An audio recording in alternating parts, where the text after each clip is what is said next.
네, 안녕하십니까. 저는 성균관대학교 권석준입니다. 화학공학부에 지금 재직을 하고 있습니다. 본 강의는 공대생들 그리고 혹은 이공계를 전공하고 있는 학생들 혹은 관련 분야에 종사하고 계시는 분들을 위해서 간략하게 이미지 처리의 기본 원리와 그 과정 그리고 일부 내용에 대해서 핸즈온 실습을 하기 위한 개론 강의가 되겠습니다. 그래서 본 강의는 대략 한 10개 정도의 시리즈 강의로 이루어질 예정이고 대부분의 강의는 녹화되어서 유튜브에 올려질 예정입니다. 그리고 본 강의는 공개된 강의이기 때문에 여기 공개된 모든 자료들은 저자의 허가 없이 무단 전제나 복제를 금하고 있습니다. 이 점 양해를 부탁드리겠습니다. 본 강의에 필요한 모든 슬라이드와 활용한 코드들 그리고 강의 노트들은 요청하시는 분들에게는 무료로 배포를 하고 있습니다. 언제든지 필요하신 분들은 제게 연락을 주시기 바랍니다. 아까도 말씀드렸던 것처럼 이 강의는 기본적으로 이미지 처리를 우리가 어떤 식으로 이해할 수 있을 것인가 그리고 그것을 위해서는 어떤 기능들이 필요할 것인가에 대한 강의가 되겠습니다. 그래서 우선 이미지 처리가 무엇인지에 대해서 본 시간에서는 개관식의 강의를 한번 해보도록 하겠습니다. 기본적으로 우리가 이미지를 인식한다는 것은 사람의 눈에서는 이미지를 사람의 시각세포로 인식을 하게 되죠. 그래서 이미지는 대부분 2차원의 이미지 형태로 우리 눈에 인식이 됩니다. 대상이 3차원이든 아니면 다른 차원에 있든지 결국은 인간이 인지하는 이미지들은 대부분 2차원 이미지가 되는 것이죠. 그런데 컴퓨터가 인지하는 이미지는 이와는 약간 차이가 있습니다. 똑같이 2차원의 이미지이긴 하지만 인간의 시각세포 혹은 동물의 시각세포에서 인지되는 이미지들은 색 공간 혹은 그 이미지의 피사체 공간이 어떻게 보면 연속 공간에 가깝다고 볼 수 있지만 컴퓨터에서 인식하는 이런 이미지들 대부분은 연속 공간이 아닌 이산 공간에 놓여있는 이미지가 됩니다. 데이터 형식이 되죠. 그래서 여러분이 우리가 익숙한 이런 이미지들은 대부분 이렇게 직사각형 형태의 이미지가 됩니다. 지금 이 그림에 보이는 이런 컬러 이미지 같은 것들도 보면은 아주 미세하게 요 일부를 확대해 보면은 픽셀로 이루어져 있죠. 그래서 이런 픽셀 하나하나에 어떤 특정한 값들이 이렇게 배열이 되어 있습니다. 그래서 여러분들 중에 수학에 익숙하신 분들은 잘 아시겠지만 이렇게 픽셀들이 가로와 세로의 형태로 바둑판처럼 촘촘하게 나열된 이런 형태의 데이터를 우리는 보통 행렬이라고 부르죠. 그래서 결국 이미지 처리에서 가장 여러분이 명심을 하셔야 되는 부분은 바로 이 컴퓨터가 인식하는 이미지는 결국 행렬이라는 것입니다. 그래서 우리가 선형대수에서 배웠던 각종 행렬 처리 과정들 혹은 행렬을 변환하는 과정들 그리고 행렬에 관한 모든 연산들이 똑같이 이미지 처리에 활용이 될 수 있습니다.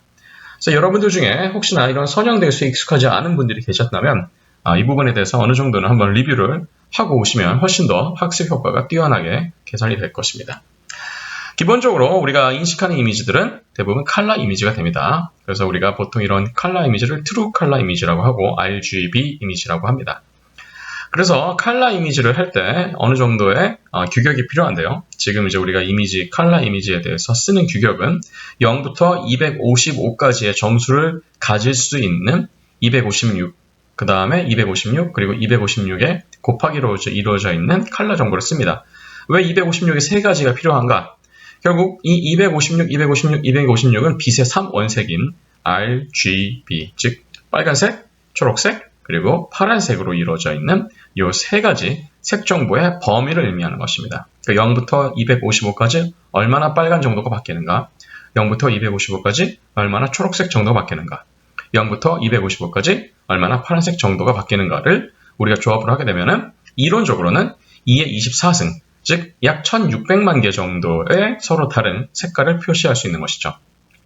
이것을 우리가 2의 24승이라고 표시할 수 있기 때문에 정보 이론에 따르면 이것은 24비트의 정보량이 되는 것이고 3바이트의 정보량이 되는 것이게 되겠죠. 우리가 아까도 말씀드렸듯이 이 이미지를 일종의 수학적으로는 행렬로 우리가 인식을 할 수 있다고 말씀을 드렸습니다. 컴퓨터가 행렬로 인식을 하기 때문에 예를 들어서 가로에 행이 n개가 있다 칩시다. 그리고 열이 m개가 있다 치면 이 행렬은 n 곱하기 m의 행렬 사이즈를 갖는 행렬 데이터가 될 것입니다. 그런데 각 픽셀에는 지금 보시다시피 R이 얼만큼 변하고 있는지, G가 얼만큼 변하고 있는지, B가 얼만큼 변하고 있는지의 정보가 3번 겹쳐 있죠. 따라서 우리가 실제로 보게 되는 이러한 트루 컬러 이미지가 RGB 정보를 각 픽셀을 가지고 있을 경우에 n 곱하기 m 곱하기 3 형태의 매트릭스가 될 것입니다. 그래서 보시다시피 이렇게 중첩된 매트릭스가 인식이 되게 되는 것이죠. 그런데 지금 말씀드렸던 것처럼 단순히 이렇게 RGB를 모든 픽셀에다가 대응을 시키게 되면 한 픽셀에서 가질 수 있는 색 정보는 무려 1600만 가지나 됩니다. 그런데 이런 1600만 가지의 색 정보가 모든 픽셀 하나하나에 다 대응이 되게 된다 그러면 굉장히 정보량이 많이 늘어나게 될 것입니다. 근데 인간은 그렇게 굉장히 다양한 색을 한꺼번에 우리가 디지털 컴퓨터처럼 인지를 하지 못하죠. 대략적으로 추론을 하는 형식으로 우리가 익숙한 그런 색 정보를 인간의 시각이 인식을 하게 됩니다. 그래서 이제 이것을 조금 우회하기 위해서 색 정보를 약간 더 압축하는 방식을 제안을 하게 됐고요. 예를 들어가지고 이제 지금 여기서 1600만 개 정도의 진짜 컬러 이미지를 얘네들을 그룹을 만드는 거죠. 그래서 약 256개 정도의 인덱스로 만드는 이런 형태를 우리가 인덱스드 이미지라고 합니다. 즉 인덱스 지표화된 컬러 이미지가 되는 것이죠. 그래서 여기 나와 있는 그림을 볼 것 같으면 이 부분을 확대해 보시면 이런 픽셀들의 어레이가 되올 텐데요. 이런 픽셀들의 어레이에 RGB 값이 대응이 되는 게 아니고 그 RGB 값으로 이루어져 있는 어떤 벡터를 표시하는 인덱스가 되는 것이죠. 예를 들어서 여기서 나와 있는 0.2627, 0.2588, 0.2549라는 어떤 벡터는 5번 인덱스가 되는 것입니다. 이게 왜 0부터 255까지가 아니냐면 이건 사실 255로 다 나눠준 것이죠. 즉 색 범위를 0부터 255까지로 표시한 게 원래 RGB 벡터라면 이것을 다 255로 나눠줘서 0부터 1까지로 일종의 정규화, 즉 노멀라이제이션 한 값을 이렇게 우리가 벡터 형태로 나타낼 수 있고 이런 각각의 벡터에 대해서 미리 이런 지표들을 할당하게 되면은 여기서 이렇게 우리가 지표들로만 이루어져 있는 어떤 컬러 이미지를 우리가 만들어낼 수 있는 겁니다. 그래서 이거는 각 지역마다 배분된 일종의 전화번호다 이렇게 생각하시면 되겠습니다. 지역번호다 이렇게 생각하시면 되겠습니다. 그래서 이 5만큼의 컬러가 있다 이런 게 아니고 이 컬러 벡터를 나타내는 지표가 5다. 그래서 만약에 5라는 지표가 있으면 자동적으로 그거에 배정이 되어 있는 컬러 벡터가 이렇게 호출이 되는 것이죠. 훨씬 더 정보량이 줄어들 것이라는 것을 우리가 알 수가 있습니다. 다만 이 과정에서 미리 이렇게 할당되어 있는 256개의 인덱스만 우리가 알 수 있기 때문에 정보량은 당연히 줄어드는 동시에 컬러 디테일도 같이 줄어들게 되겠죠. 그래서 이제 이런 컬러 이미지가 트루 컬러 이미지가 인덱스 이미지가 됐을 경우에 얼마나 컬러 정보가 손실이 되는지를 한번 여기 나와 있는 예시 그림으로 살펴보도록 합시다. 왼쪽에 나와 있는 천체 만원경 사진은 트루 컬러 이미지가 되겠습니다. 즉 RGB 벡터를 온전히 가지고 있는 이미지가 되겠죠.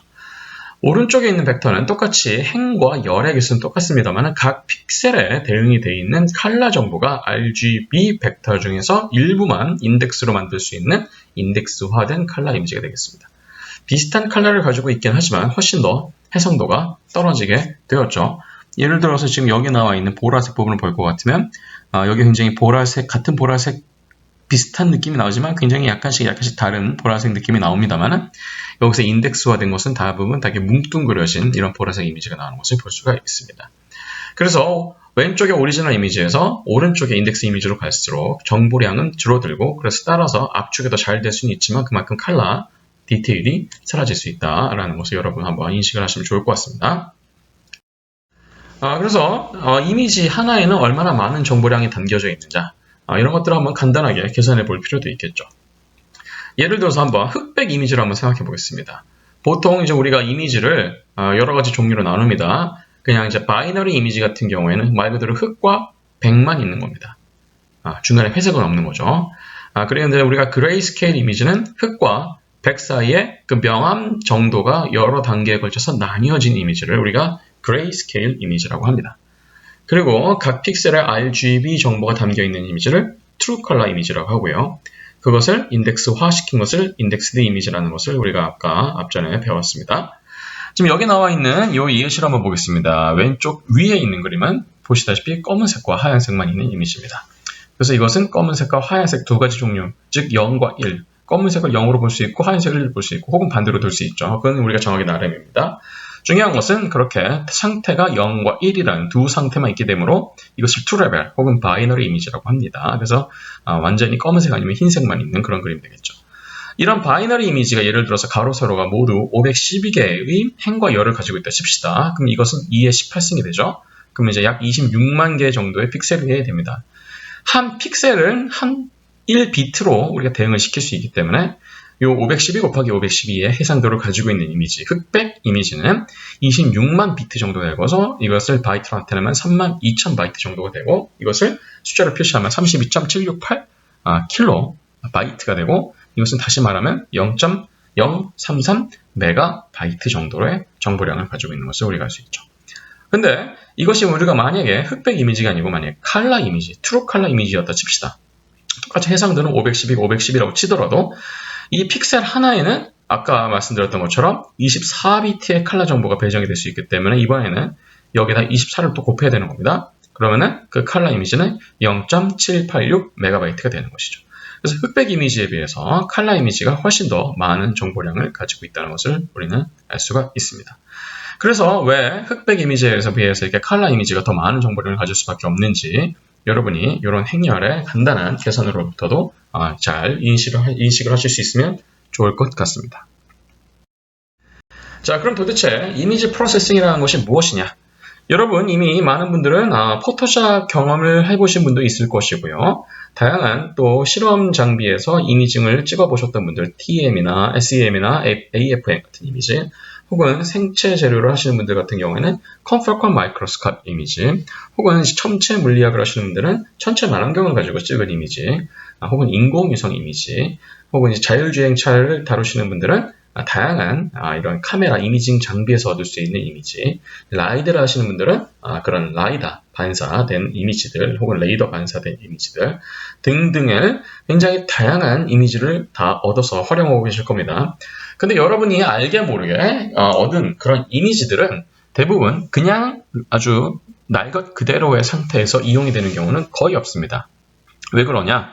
대부분 이미지를 얻은 상태에서는 그 이미지에 전 처리가 되지 않았기 때문에 우리가 뽑아내야 하는 유용한 정보를 뽑을 상태가 잘 안 돼 있기 때문에 그렇습니다. 예를 들어가지고 이제 우리가 추수를 한다 칩시다. 그러면 벼를 베어내고 난 다음에 바로 밥을 먹을 수는 없죠. 탈곡을 해야 되고 벼의 껍질을 벗겨야 되고 도정을 해야 되고 씻어야 되고 그리고 이제 솥에다 넣고 불을 넣어야 되겠죠. 굉장히 옛날 방식이네요. 근데 어쨌든 간에 보시다시피 이미지를 우리가 얻었다고 해서 그 이미지를 바로 쓸 수 있는 것은 아닙니다. 그래서 이미지를 어느 정도는 처리를 해야 되는 것이고 그 처리가 도대체 무엇이냐에 대해서 우리가 이런 강의를 통해서 다양한 기법들을 배우고 그 기법의 수학적인 원리 혹은 컴퓨터 과학에 입각한 그런 메커니즘이 무엇인지를 배우고 익힐 필요가 있다는 것입니다. 그러면 이 각종 이미징 장비로부터 얻은 그런 이미지들을 우리가 그럼 어떤 식으로 처리라는 것을 할 것이냐, 즉 이미지 프로세싱이라는 것이 도대체 무엇이냐라는 겁니다. 원리를 잔뜩 설명해 드릴 수도 있겠지만 이런 부분에 대해서는 여러분이 이렇게 바로 케이스 스터디를 바로 들어가시는 것이 가장 좋은 학습 방법입니다. 왼쪽 이미지와 오른쪽 이미지를 한번 봅시다. 이건 그레이스케일 이미지가 되겠습니다. 왼쪽 이미지와 오른쪽 이미지면 같은 장소를 찍은 이미지입니다. 그리고 같은 순간에 찍은 이미지가 되겠죠. 근데 왼쪽과 오른쪽의 차이점을 아실 수 있겠습니까? 어떤 차이점이 보이십니까? 네, 왼쪽에 비해서 오른쪽이 조금 더 선명해지는 것을 볼 수 있습니다. 예를 들어서 이 길에 이런 돌로 좀 덮여있는 이 보도의 패턴을 한번 보시면 이런 보도 블록들 사이의 경계가 오른쪽 사진에서 훨씬 더 이미지에서 훨씬 더 잘 뚜렷하게 나타나는 것을 볼 수가 있고 멀리 보이는 이런 집의 이런 패널 패턴 같이 패널이나 가까이 보이는 집의 패널 패턴 같은 것들도 훨씬 더 선명해지는 것을 볼 수 있습니다. 이런 이미지 처리의 사례는 오리지널 이미지를 필터링이라는 과정을 거쳐서 프로세싱한 겁니다. 필터링을 한다는 것은 다시 말하면 어떤 필터 역할을 할 수 있는 매트릭스를 가지고서 어떤 매트릭스, 원래 오리지널 이미지 매트릭스를 특정한 매트릭스로 바꿔주는 계산을 한다는 것을 의미합니다. 그래서 이런 것 같은 필터링은 이미지의 이런 경계선, 혹은 이렇게 이 정보들이 바뀌고 있는 경계선을 조금 더 도드라지게 굉장히 뚜렷하게 만들어준다는 의미에서 이미지 샤프닝이라고 합니다. 그래서 이런 샤프닝 기능을 할 수 있는 매트릭스를 우리가 개발하면 되겠죠. 그 매트릭스와 이 오리지널 매트릭스를 어떤 연산자에 집어넣고 처리를 하게 되면 이런 프로세싱이 된 이미지를 얻을 수 있는 것입니다. 여기 나와 있는 샤프닝 뿐만 아니고 앞으로 우리가 다루게 될 2강, 3강 그리고 앞으로 계속 후반부에서 다루게 되는 많은 이미지 프로세싱 작업들이 대부분 이런 원리에 입각을 하고 있습니다. 오리지널 이미지를 일종의 오리지널 매트릭스로 보고 그 매트릭스에 대해서 특정한 기능을 할 수 있는 어떤 다른 매트릭스, 그것을 우리가 나중에 배우시겠지만 커널 매트릭스라고도 합니다. KERNEL 커널 매트릭스라고도 하고요. 혹은 오리지널 매트릭스 자체를 다른 수학적인 방법으로 완전히 바꾸는 방법, 예를 들어서 프리에 트랜스폼 같은 것들도 있을 수 있겠죠. 혹은 웨이블렛 트랜스포메이션 같은 것도 있을 수 있겠습니다. 보시다시피 어떤 특정한 기능을 할 수 있는 다른 종류의 행렬 혹은 트랜스포메이션 펑셔널 혹은 여러 가지 코릴레이션 펑션들을 활용해서 이렇게 오리지널 이미지를 수학적으로 처리하는데 그 처리 과정에 굉장히 많은 계산이 필요하기 때문에 우리는 컴퓨터에 그 모든 계산들을 일임을 하게 되는 것이죠. 그래서 대용량의 이미지면 이미지일수록 훨씬 더 계산량이 늘어나기 때문에 결국 이미지 프로세싱도 굉장히 계산과학적으로 봤을 때는 계산 비용이 높은 축에 속하는 프로세싱이 될 수도 있습니다. 단순한 이미지 프로세싱 펑션만 가지고서 어떤 특정한 기능만 수행한다 그러면은 그 계산의 용량이 그렇게 높지는 않을 것입니다.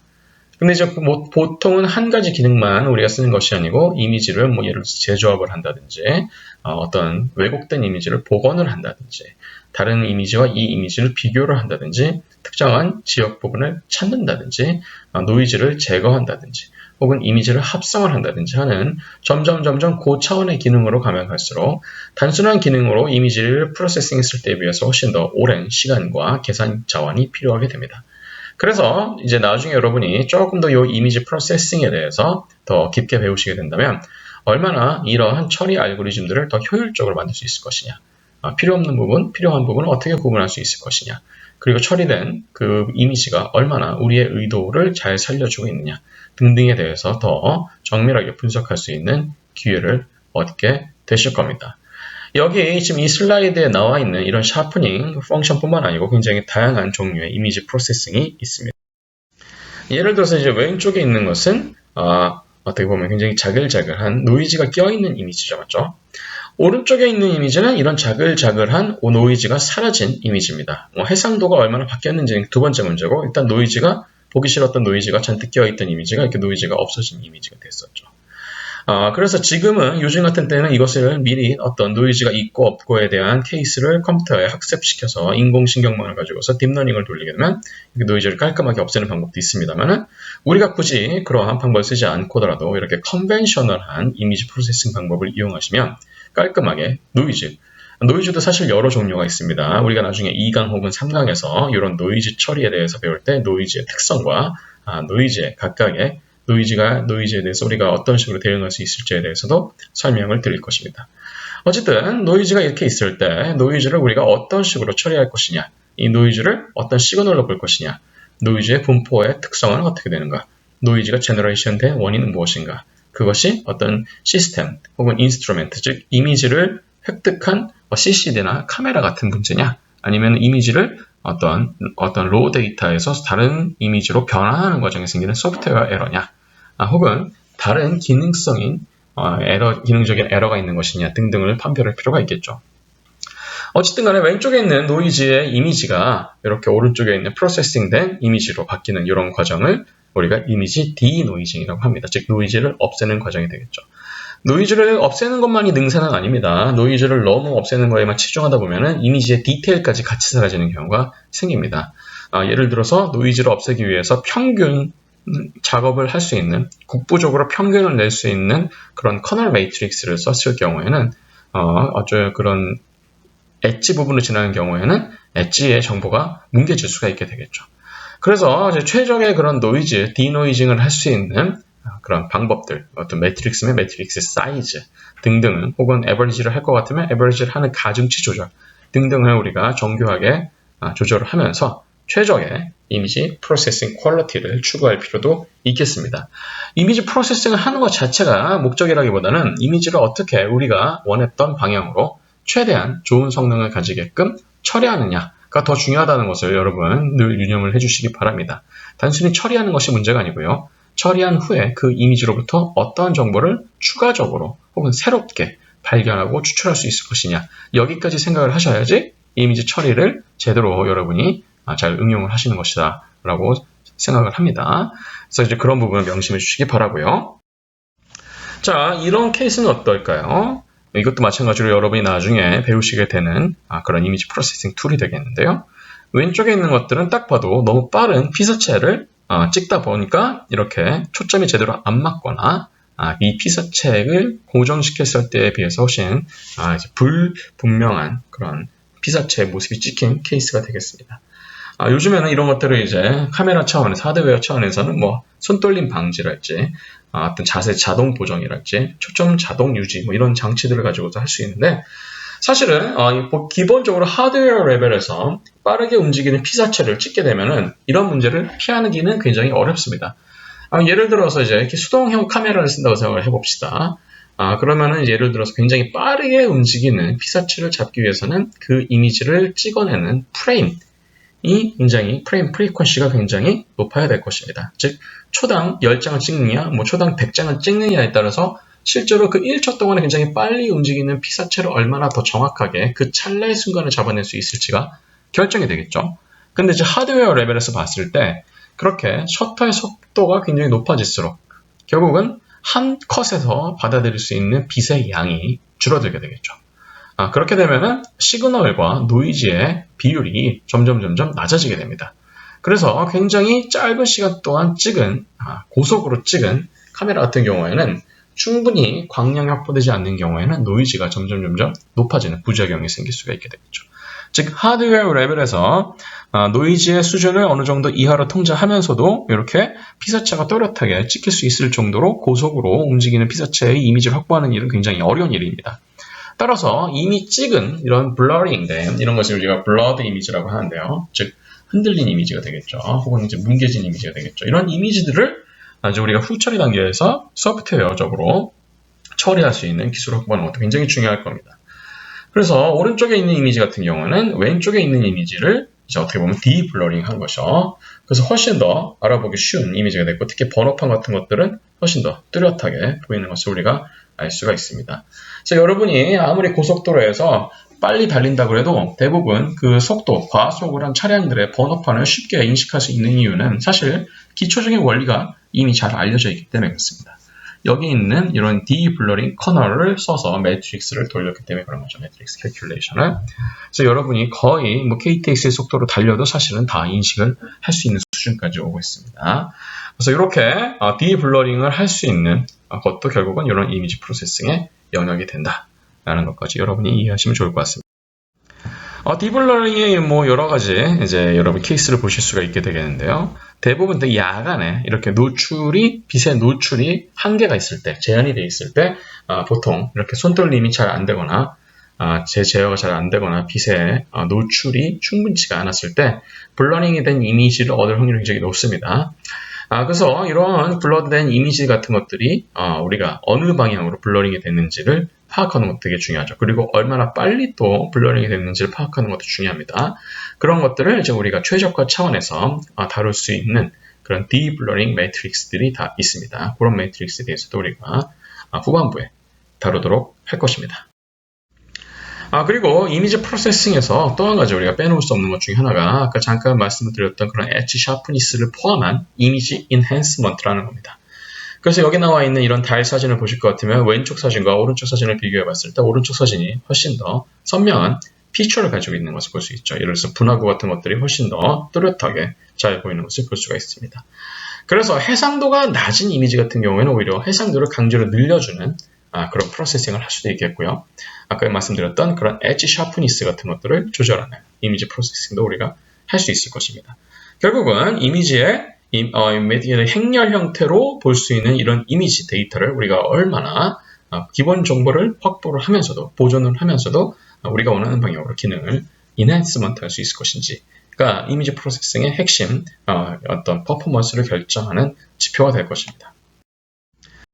예를 들면 또 이런 것도 있을 수 있겠죠. 이미지 컨트라스트. 여러분 이제 이미지 어떤 컨트라스트를 조절한다. 뭐 이런 걸 많이 들어보셨을 겁니다. 자, 왼쪽에 있는 이미지를 하고 오른쪽에 있는 이미지를 한번 봅시다. 왼쪽에 있는 이미지는 그레이스케일 이미지긴 하지만 너무 그레이하죠. 즉 최대값하고 최소값 사이가 너무 간격이 작은 겁니다. 예를 들어서 최소값이 240 정도고 최대값이 만약에 250 정도다. 그러면 대략 그 10 정도의 간격만 가지고 이런 디테일한 피사체들을 표현을 해야 되기 때문에 훨씬 정보량이 없어진 것처럼 보이죠. 그렇게 된 경우에는 그러면 한 가지 방법은 그러면 애초에 그런 미니멈을 조금 더 낮게 만들고 맥시멈을 조금 더 높게 만들어서 맥시멈과 미니멈 사이의 차이를 훨씬 더 크게 만들면 되겠죠. 그런 것이 바로 컨트라스트가 되는 겁니다. 미니멈과 맥시멈의 대비가 되는 것이죠. 그래서 그런 컨트라스트를 우리가 얼마나 잘 조절할 것인지도 되게 문제가 될 수 있겠죠. 근데 그렇다고 컨트라스트를 무조건 확 높여버리는 것도 능사는 아닙니다. 컨트라스트를 확 높여버리면 그 컨트라스트의 어떤 그레이스케일에서의 스레시홀드를 조절할 수 있는 범위가 그만큼 더 극단적으로 바뀌기 때문에 너무 다 하얀색이 되어버리든지 너무 다 까만색이 되어버릴 수도 있게 되는 것이죠. 그래서 컨트라스트를 조절할 때는 과연 이러한 컨트라스트가 어느 범위까지 확장이 되어야 되지만 혹은 줄어들어야지만 이런 이미지의 정보가 인핸스 될 수 있을 것이냐 라는 것이 바로 이런 컨트라스트 인핸스먼트의 핵심 과제가 됩니다. 예를 들어서 또 이런 이미지, 아까 엣지의 샤프니스를 조절하는 것을 우리가 엣지 샤프닝 혹은 샤프닝 필터링이라고 했는데요. 그냥 우리가 말 그대로 엣지 자체의 정보가 중요한 경우도 있을 수 있습니다. 예를 들어서 어떤 피사체의 둘레, 어떤 피사체가 차지하고 있는 단면적, 어떤 피사체의 볼륨을 위에서 찍은 사진을 가지고 추출해야 될 경우에 이런 경우에는 이제 이 피사체와 피사체가 아닌 부분을 우리가 영역을 나누는 것이 되게 중요한 부분이 될 수 있겠죠. 특히 요즘 같은 자율주행차에서 비전이 강조되는 시절에는 우리가 앞에 있는 장애물들을 일단 이런 바운더리, 피사체의 엣지 부분의 정보를 가지고서 1차적으로 일단 피처를 추출할 수 있는 기능이 있기 때문에 이런 피사체의 엣지를 정확하게 추출해낼 수 있는 기능은 굉장히 중요한 기능이 됩니다. 그래서 왼쪽에 있는 오리지널 이미지와 오른쪽에 있는 이런 엣지 이미지를 한번 비교해 봅시다. 보시다시피 왼쪽에 있는 이 오리지널 이미지에서 이런 대각선, 수직선, 이런 곡선, 그리고 가로선, 각종 선분들 중에는 이게 밝은 선분도 있고, 약간 까만 선분도 있고, 그레이스케일 선분도 있는데, 중요한 것은 우리가 이것을 어떤 엣지로 인식하는 까닭은 주변과 확실하게 차이가 나는 어떤 패턴들이 이어지고 있기 때문에 그런 것이죠. 맞죠? 이렇게 이어지고 있죠. 이렇게 이어지고 있죠. 이런 특성을 컴퓨터로 하여금 어떻게 하면 인식을 시킬 수 있을 것인지를 이제 우리가 배우게 될 겁니다. 결국은 우리가 픽셀을 쭉 스캔을 하면서 갑자기 변하는 지점이 있는 부분을 캐치해내면 되겠죠. 그거는 이제 우리가 이산 수학에서는 numerical differentiation, 즉 수치 미분을 하는 그런 해석이 될 겁니다. 그래서 이미지 프로세싱에서는 그러한 수치 해석에서 쓰이는 수치 미분 혹은 수치 적분들을 활용한 툴들도 쓰이게 됩니다. 그런 경우에 이렇게 엣지를 정확하게 뽑아낼 수 있는 가능성이 생기는 것이죠. 아시겠죠? 그래서 이제 우리가 이미지 프로세싱에서 다루게 되는 것들이 여러 가지가 있습니다. 그래서 이미지를 인핸스하는 방법, 샤프닝이나 디블러링이나 어떤 엣지를 하이라이팅하는 방법, 혹은 이미지의 컨트라스트를 조절하는 방법, 이미지의 밝기를 조절하는 방법, 노이즈를 줄이는 방법 등등 이제 이미지 인핸스먼트가 되겠고요. 그리고 약간 망가진 이미지들도 있을 수 있습니다. 오염된 이미지, 혹은 일부가 사라진 이미지, 혹은 일부 정보가 왜곡된 이미지 등등이 있을 수 있겠죠. 그렇게 뭔가 정보가 많이 없어지거나 왜곡된 이미지를 원상 복구하는 것도 우리가 이미지 프로세싱을 통해서 할 수 있는 건데요. 그래서 이제 우리가 이미지 레스토레이션이라고 합니다. 디블러링도 여기까지 속하는 것이 되겠고, 광학적으로 이제 옵티컬 디스토션, 즉 광학적으로 뭔가 왜곡이 된 것. 예를 들어서 그냥 렌즈를 쓴 게 아니고 어안 렌즈 같은 걸 쓰게 되면은 주변 공간들이 왜곡된 이미지가 보이죠.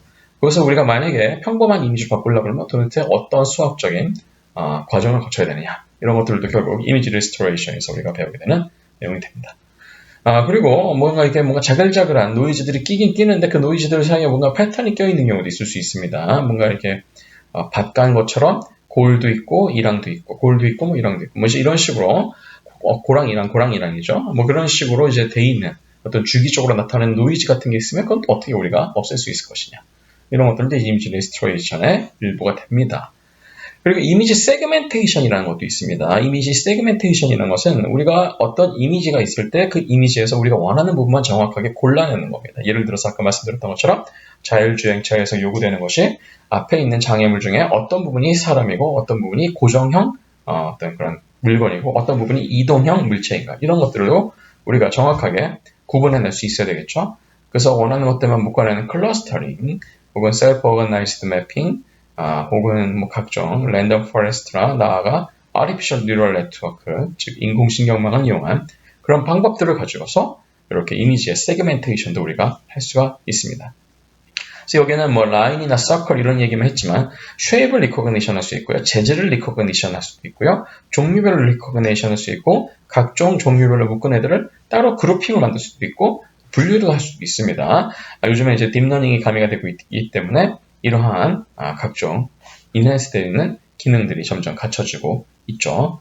그리고 이미지를 리코그니션, 즉 이미지를 인식하는 방법이 있습니다. 이미지의 인식은 뭐 제일 중요한 게 요즘도 결국 자율주행 행차 기술에서 그렇고 혹은 암호화 시스템에서도 그렇죠. 그래서 사용자의 얼굴이나 어떤 특정한 물체라고 인식하는 그런 알고리즘들도 우리가 이미지 프로세싱에서 배우게 됩니다. 그리고 이미지 신세시스도 요즘 굉장히 중요하죠. 그래서 이제 예를 들어서 어떤 미아가 있을 때 그 미아를 가지고 어렸을 때 사진만 가지고 성인이 됐을 때의 어떤 이미지를 우리가 만들고 싶다. 그런 경우에 이제 우리가 이미지를 추론을 하는 겁니다. 그래서 존재하지 않았던 이미지를 어떻게 보면 만드는 건데 그 만드는 것이 막무가내로 만드는 것이 아니고 어떤 정교한 수학적인 메커니즘을 통해서 계산과학적으로 정확한 최적화된 루트를 통해서 우리가 이미지를 합성을 할 수도 있게 되는 것이죠. 혹은 어떤 이미지를 다른 이미지 스타일로 바꾸는 그런 스타일 트랜스퍼 혹은 트랜스포메이션도 이런 이미지 신세시스의 일부 기능이 될 수가 있습니다. 이런 부분도 우리가 다 뒷부분에서 하나씩 배우게 될 것입니다. 그래서 이미지 레스토레이션이 어떤 것이냐? 예를 들면 이런 것이죠. 굉장히 오래된 어떤 사진이 있는데 이 사진을 마치 새 것처럼 뭔가 바꾸고 싶다. 요즘에도 이런 것을 딥러닝 가지고 많이 합니다만은 예전에도 이런 클래시컬한 이미지 프로세싱을 가지고도 충분히 할 수 있는 기능 중에 하나입니다. 그래서 이미지에서 뭔가 디펙트, 데미지를 입은 부분을 먼저 이렇게 정확하게 세그멘테이션 하죠. 여기 같은 경우는 빨간색으로 세그멘테이션을 했죠. 그래서 이렇게 빨간색으로 세그멘테이션이 된 부분들을 각종 필터나 펑션을 통해서 이렇게 원상복구를 할 수가 있게 되는 것입니다. 이런 것들 우리가 어떤 식으로 원상복구를 할 것이냐, 주변과의 평균을 가지고 할 것이냐, 아니면 미리 학습한 어떤 데이터를 기반으로 최적화를 시킬 것이냐 등등에 대해서도 우리가 배우시게 될 겁니다. 그래서 이제 이번 시간에 이제 마지막 내용으로 도대체 그러면 이미지 프로세싱 할 때 이 이미지라는 것은 어떻게 생기는 것이냐 잠깐만 언급을 하고 넘어가려고 합니다. 애초에 이미지 프로세싱을 할 때는 이미 이미지가 주어져 있다고 우리가 가정을 합니다만은 이런 이미지를 누군가는 얻어야겠죠, 맞죠? 그래서 이렇게 얻은 어떤 로우 데이터, 오리지널 이미지를 우리가 이제 다른 형태의 이미지로 바꿔주는 작업을 배우게 되는 건데 애초에 이러한 이미지가 도대체 그럼 어떻게 얻어진 것이냐? 예전에 이제 필름 카메라만 있던 시절에는 말 그대로 필름의 카메라의 렌즈를 통해 들어온 그런 빛, 전자기파라고도 하죠. 그런 빛, 특히 가시경 대역대의 빛이 필름의 일부 화학 물질과 만나서 감광을 사죠. 그래서 그 화학 물질이 감광이 되면 이제 화학적으로 구조가 바뀝니다. 그런 다음에 그 필름을 현상을 하면 그 감광된 정도에 따라서 어떤 모양도 바뀌고 색깔도 바뀌는 그런 형태로 우리가 사진을 만들어낼 수가 있게 되는 건데 그런 사진들을 뭐 예를 들어 스캔을 한다든지 하면 디지털 이미지가 되는 거죠. 예전에는 그렇게 했었고요. 요즘 같은 이제 스마트폰 시대에는 그냥 바로 핸드폰을 키신 다음에 핸드폰에 내장이 되어 있는 스마트폰 카메라. 특히 그 스마트폰 카메라 안에는 렌즈 뒤에는 각종 이런 반도체 CMOS 혹은 CCD 기반의 이미지 소자가 들어있습니다. 맞죠? 그래서 이미지 소자 같은 경우도 굉장히 중요한 반도체 소자 중에 하나입니다. 그래서 이미지 소자에서 CCD나 CMOS 같은 이런 각종 이미지 소자에서 스마트폰 카메라 렌즈를 통해 들어온 그런 이미지들, 전자기파 신호를 이제는 디지털 변환을 하는 것이죠. 아날로그 신호를 변환을 해서 디지털로 변환을 해서 그것을 정확하게 이산적으로 어떤 매트릭스 형태의 데이터로 만드는 것입니다. 그런 것들이 이제 우리가 보통 이미지를 얻는 방식이 되는 건데 우리가 여기서 이미지를 얻을 때 보통 그런 이미지가 캐치한 영역은 빛 중에서도 전자기파 중에서도 가시광 영역입니다. 말 그대로 우리 눈으로 볼 수 있는 영역이 되는 것이죠. 그 외에 UV나 니어아이R, 즉 근적외선이나 혹은 더 그냥 적외선 혹은 테라파 등등은 우리 눈으로 볼 수 없기 때문에 이미지화 시킬 수 없을 것 같지만 결국 그것도 시그널로 우리가 인식을 하게 된다면 우리 눈에 보이는 그런 가시광의 어떤 형식을 빌려서 표시를 할 수가 있게 되겠죠. 그렇죠. 그래서 근적외선 흡수가 굉장히 강한 부분과 약한 부분을 어떤 숫자를 대입해서 인덱스화 시키면 아까 인덱스드 칼라 이미지를 만든 것처럼 어떤 인공적인 칼라 이미지를 얻을 수도 있을 것입니다. 어쨌든 이제 보통 이렇게 전자기파를 어떤 식으로 우리가 잘 받아들여서 센싱, 감지를 할 것이냐, 그래서 감지한 그 시그널을 어떻게 디지털 신호로 바꿀 것이냐가 로우 데이터로서의 이미지를 어떻게 확보할 것인지를 설명하는 전부입니다. 그렇죠? 그래서 이제 아까 잠깐 말씀드렸던 것처럼 우리가 매일 쓰고 있는 스마트폰 카메라의 뒤편에 있는 이런 이미지 센서, 예를 들어서 CMOS나 CCD 센서 같은 것들은 여기 나와 있는 것처럼 하나의 픽셀들이 대부분 수십 마이크로미터, 10마이크로에서 한 50마이크로 정도의 사이즈를 갖죠. 그래서 이러한 셀들, 이미지 셀들이 이제 각종 전자기파를 받아들여서 각 파장대별로 감광이 될 수 있는 시그널들을 이렇게 모아놓습니다. 보통은 이렇게 RGB를 이렇게 바둑판 모양으로 배열을 하게 되는데, 첫 라인에는 예를 들어서 뭐 BG, BG, BG가 나온다면 둘째 라인에는 GR, GR, GR 이런 식으로 나와서 이렇게 대각선 체커보드 형태의 패턴의 어떤 배열을 갖게 됩니다. 그래서 여기 나와 있는 것처럼 컬러 필터가 앞에 달려있기 때문에 예를 들어서 블루만 통과시키는 블루 필터, G만 통과시키는 G 필터, R만 통과시키는 R 필터가 각각을 이 픽셀 위에 덮고 있는 것이죠. 그래서 여기 나와 있는 픽셀들이 가지고 있는 정보들을 다시 재조합해서 이것을 행렬 형태의 이미지, 디지털 이미지로 바꿔주는 장치가 바로 이런 이미지 센서 장치가 되겠습니다. 그래서 이러한 이미지 센서 장치를 통해서 요새는 대부분의 이미지들을 대부분 다 얻고 있죠. 천천만한 경우도 마찬가지고 우리가 연구 현장에서 쓰고 있는 DEM이나 AFM이나 SE 같은 경우도 그런 기계 장치에서 하드웨어에서 얻은 로우 데이터, 아날로그 데이터를 대부분 이런 이미지 프로세싱을 거쳐서 디지털 데이터로 바꿉니다. 그렇죠? 그래서 아마 이제 이번 시간이 다 되고 있는 것으로 봤는데 하나가 더 남았나요? 네. 이거 같은 경우에는 이제 위성 사진에서 얻은 이미지가 되겠습니다. 랜싯 위성이라고도 하죠. 랜싯 위성 같은 경우에는 여기 이제 보이는 것처럼 밴드가 7개입니다. 그래서 각각의 밴드들은 각각의 웨이브랭스, 즉 전자기파의 파장 범위만 골라서 찍어냅니다. 보시다시피 가시광 영역에서 보는 영역은 그냥 우리가 흔히 보는 그런 항공사진 같죠. 그런데 이제 적외선 영역에서 보는 것이 요 밑에 있는 영역들인데요. 보시다시피 적외선 영역에서 보는 것들은 도시의 어떤 느낌은 없고 뭔가 시골의 느낌이 있죠. 왜 그러냐면 적외선은 보통 가시광보다 좀 더 긴 파장에서 찍는 사진이기 때문에 흙, 식생, 어떤 물의 분포 등등을 각각을 이제 해당하는 웨이브랭스들, 파장들을 뽑아낼 수 있기 때문에 그런 것이죠. 그래서 이런 랜싯 위성 같은 이런 위성들은 이런 다양한 파장대에서 찍은 이미지들을 합성해서 하이퍼 스펙트럴 이미지라는 이미지를 만들어냅니다. 그 형식을 만들어내는 것이죠. 그래서 이렇게 이미지를 얻은 다음에는 이미지를 이제 프로세싱을 해야 되는데 그냥 바로 프로세싱을 하는 게 아니고 전처리라는 것을 합니다. 그래서 프리 프로세싱이라는 거죠. 하죠. 그래서 사이즈를 줄인다든지 애스펙트 레이쇼, 즉 가로와 세로의 비율을 바꾼다든지 노이즈를 먼저 없앤다든지 아니면 이미지의 형식을 바꾸는 것을 합니다. 예를 들어서 그레이스케일 이미지를 RGB로 바꿀 수 있고 컬러 이미지를 다시 그레이스케일로 바꿀 수 있고 혹은 바이너리 이미지로 바꿀 수도 있겠죠.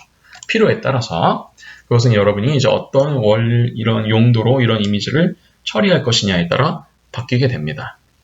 이렇게 프리프로세싱한 이미지를 그 다음에는 우리가 원래 목적에 맞게 일부러 세그멘테이션 할 수도 있습니다. 그래서 어떤 움직이는 놈들만 따로 묶어낼 수도 있고 비슷한 색깔끼리만 따로 묶어낼 수도 있고 비슷한 형태끼리만 따로 묶어낼 수도 있습니다. 예를 들어서 의료 이미징 같은 데서는 이런 이미지 세그멘테이션이 굉장히 중요하죠. 다른 조직에 비해서 만약에 암 조직만 정확하게 우리가 세그멘테이션 할 수 있다든지 어떤 세포를 자른 어떤 이미지들이 있습니다. 그런 이미지들에서 우리가 원하는 병변이 있는 조직만 정확하게 뽑아낼 수 있는 어떤 사전에 그런 데이터들을 가지고 그런 정보를 뽑아낼 수 있는 방법이 있다면 굉장히 치료 목적으로 유용하겠죠. 그래서 이제 우리가 어디까지 이렇게 프로세싱한 이미지를 어디까지 우리가 세그멘테이션 할 것인지를 세 번째 스텝에서 정하게 되겠고요.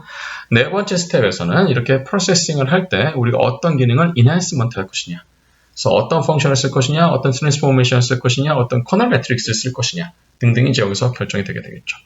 그래서 이런 기능들이 무슨 기능을 하는지를 알기 위해서는 여러분들이 케이스 스터디를 많이 해보셔야 됩니다. 그리고 실습도 많이 해보시면 좋겠죠. 그래서 이렇게 프로세싱된 이미지에서 그러면은 이제 뭔가 우리가 정보를 뽑아내는 것까지가 이제 마지막으로 해야 되는 겁니다. 여기까지만 하고 대부분 끝났다 이렇게 생각하시는 분들이 있는데 애초에 우리가 이미지를 왜 프로세싱을 했을까를 생각해 보시면 되겠습니다. 특히 연구 현장에 계신 분들은 이미지를 프로세싱한 다음에 끝이 아닙니다. 프로세싱을 하신 다음에 그 프로세스가 된 이미지로부터 그동안 뽑아냈던, 즉 오리지널 데이터에서는 뽑아내기 힘들었던 어떤 정보를 뽑아낼 수 있어야 되겠죠. 안 그러면 그냥 이거는 어떤 보기 좋은 이미지를 만든 것에 불과합니다. 연구자들 입장에서는 보기 좋은 이미지를만 만드는 것에서 그칠 게 아니고 그렇게 보기 좋게 만들어진 혹은 어떤 기능이 강화된 그렇게 프로세싱이 된 이미지로부터 영구적으로 굉장히 중요한 정보를 추가로 뽑아낼 수가 있어야 되겠습니다. 그래서 뭐 예를 들어서 통계적인 어떤 분포들, 어떤 특정한 값의 통계적인 분포들, 혹은 상관 함수의 분포들, 혹은 이제 이런 트랜스포메이션, 그러니까 푸리에 트랜스폼이나 뭐 웨이블렛 트랜스폼이나 라플라스 트랜스폼 같은 것들을 여러분이 많이 들어보셨을 텐데, 이렇게 수학적으로 트랜스포메이션 할 수 있는 경우가 있을 경우에 그런 트랜스폼된 결과들, 그래서 우리가 어떠한 정보를 또 뽑아낼 수 있을 것이냐. 트랜스폼을 해야지만 뽑아낼 수 있는 정보가 있기 때문에 그렇습니다. 그래서 이렇게 트랜스폼을 한 다음에 우리가 어떻게 정보를 뽑아낼 수 있을 것인지도 굉장히 중요한 작업이 될 것입니다. 이제 다음 2강에서는 이제 본격적으로 이미지 프로세싱에 필요한 각종 기초 수학과 그런 작업들이 또 어떤 식으로 이루어질 수 있는지에 대해서 설명을 드리도록 하겠습니다. 실습은 대부분 매트랩이나 파이썬으로 이루어질 예정이기 때문에 여러분이 매트랩을 가지고 계시면 매트랩을 쓰시면 되고, 매트랩이 없는 경우에는 그냥 온라인에서 옥탑으로 하셔도 됩니다. 그리고 대부분의 문법이 파이썬과 비슷하기 때문에 파이썬으로 바로 포팅을 하셔서 파이썬으로 쓰셔도 되겠습니다. 그리고 이제 파이썬 같은 경우에는 이제 오픈 CV가 있죠. 그래서 이제 그런 것들은 대부분 무료로 개방이 되어 있는 오픈 소스이기 때문에 여러분들이 어떤 특정한 라이브러리, 이미지 프로세싱 라이브러리만 고집하실 필요는 없습니다. 대부분 사람들이 원하는 기능들은 대부분 이제 오픈 소스로 구현이 되고 있기 때문에 그런 오픈 소스를 잘 가져다가 활용하시는 것도 여러분에게 굉장히 시간을 절약할 수 있는 방법들이 되겠죠. 일단 1강 잘 경청해 주셔서 감사드리고요. 이런 강의록과 PPT 등등은 사전에 신청하신 분들에 대해서 제가 배포를 해드리도록 할 것이고, 더 필요하신 분들은 이메일 주소를 남겨주시면 제가 주기적으로 업데이트하면서 메일링 리스트를 업데이트하면서 이런 자료 공유를 해드리도록 하겠습니다. 1강 경청해 주셔서 감사하고 2강에서 다시 뵙도록 하겠습니다. 감사합니다.